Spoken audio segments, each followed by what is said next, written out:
Buenas tardes, profesor Jesús Adelmo Campo, con mis compañeros Pablo Castro Patiño, Francisco Javier Gitoma y Fausto Buinaje. Nuestro tema es una mirada al posconflicto pasado y el que arriba. Un tema muy interesante para el pueblo colombiano y también para nosotros las comunidades indígenas. Y sobre todo el tema se trata de la reconciliación y el posconflicto. Nos habla de todas las guerras civiles que ha vivido nuestro país. Una guerra civil que se empieza sobre todo desde el momento de la conquista, cuando los españoles llegaron a América y por fuerza le quitaron todas las posesiones a los grupos originarios de América. Esa misma cadena de violencia se siguió en todas las épocas de la colonia, la época de la República y la época actual. Guerras que dejaron muchas vidas, guerras que acabaron con el desarrollo del pueblo colombiano. Todo es a raíz de la forma como los dos partidos tradicionales han gobernado a nuestro país. Han gobernado no con el ánimo de buscar el progreso del país, sino mantener el poder hegemónico sobre el pueblo.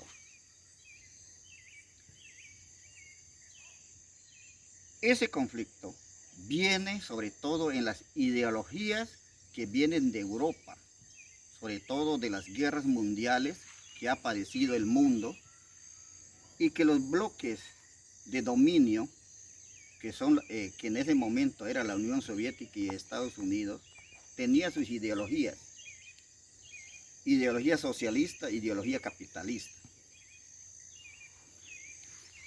Ese conflicto, esa ideología llegó en América y llegó en Colombia en grupos revolucionarios, en grupos de guerrilla. Por eso se llamó guerras de guerrillas. ¿Todo a raíz de qué? También la incidencia del pueblo colombiano o del campesinado, que también se sintió abandonado por el Estado. Y empieza con más de 10 guerras civiles que ha padecido nuestro país. Una de las constituciones que se dio en 1821, después de llamado la independencia en Cúcuta, es con el fin de organizar el país. Y después de eso se dieron varias constituciones. La última constitución se dio en 1991, supuestamente donde la participación integral de muchos grupos sociales en Colombia. Esto minimizó un poco la violencia, sin embargo, la fuerza guerrillera de las FARC-EP, el grupo Quintín Lame, el grupo ELN, el PRT y otros, alzaron sus fuerzas y el Estado tuvo que combatir muy belicosamente a estos grupos. Pero sin embargo surge otro grupo que son los paramilitares. Estos paramilitares supuestamente era para hacer frente a la guerrilla y no fue así, sino que los grandes terratenientes, los grandes ganaderos, en nombre de los paramilitares, le autorizaron para quitar sus tierras. Y eso fue la mayor masacre que ha sufrido nuestro país. ¿En manos de quién quedaron las tierras? En manos de los poderosos. Y esos poderosos son los que están en el Congreso. Esos son los que están en la Cámara. Esos son la gente de la élite del poder. En este mundo de conflicto, nuestro país cada vez el desarrollo es menos sostenible. Sin embargo, se hacen las paces cuando se habla en La Habana, Cuba, sobre el diálogo de paz.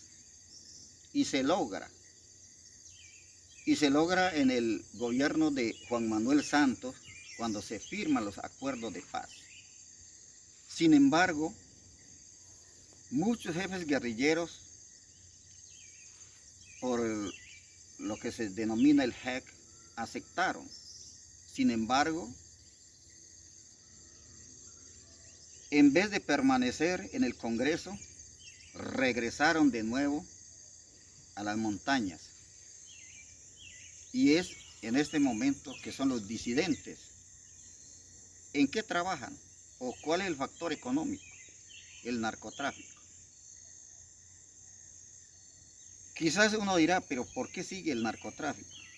Porque en los sectores más alejados de nuestra geografía colombiana no llegan las inversiones sociales de salud, de educación y otras necesidades que sienten los colombianos que viven o vivimos en estos sectores.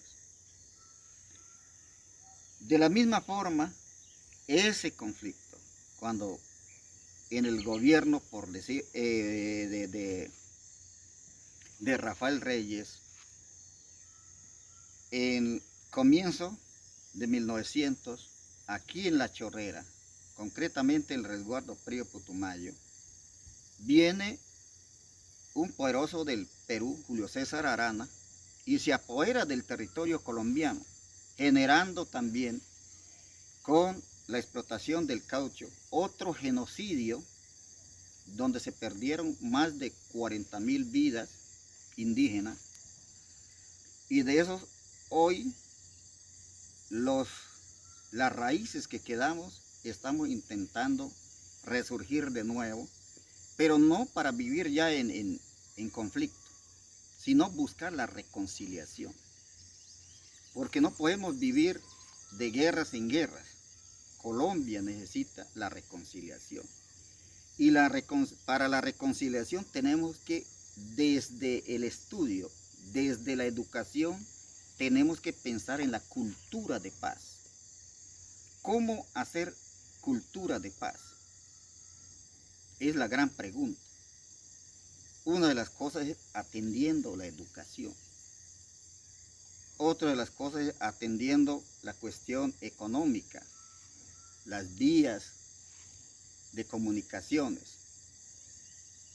Gracias a ese medio de información es que desde acá podemos hacer algo, incluso de nuestro trabajo de estudio. Pero nuestra gran meta como docentes es la construcción de paz desde donde estemos, desde el contexto donde manejemos, para hacer que el país de Colombia sea más vivible, que nuestra gente no se mueran por las balas, sino que se mueran en paz después de haber cumplido una labor, un deber, porque dentro de la enseñanza los valores de paz no se hablan.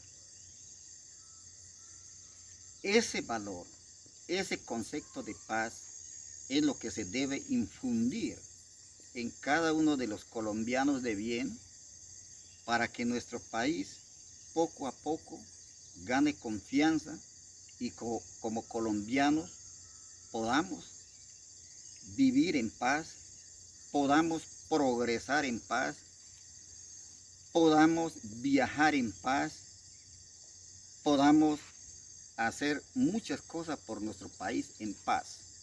Entonces, el gran reto que tenemos ahora es insertar dentro de nuestro PEI ese tema de paz. Cómo hacer la cultura de paz. Cómo llegar a entendernos entre las diferencias, entre las culturas. Cómo hacer de nosotros la hermandad.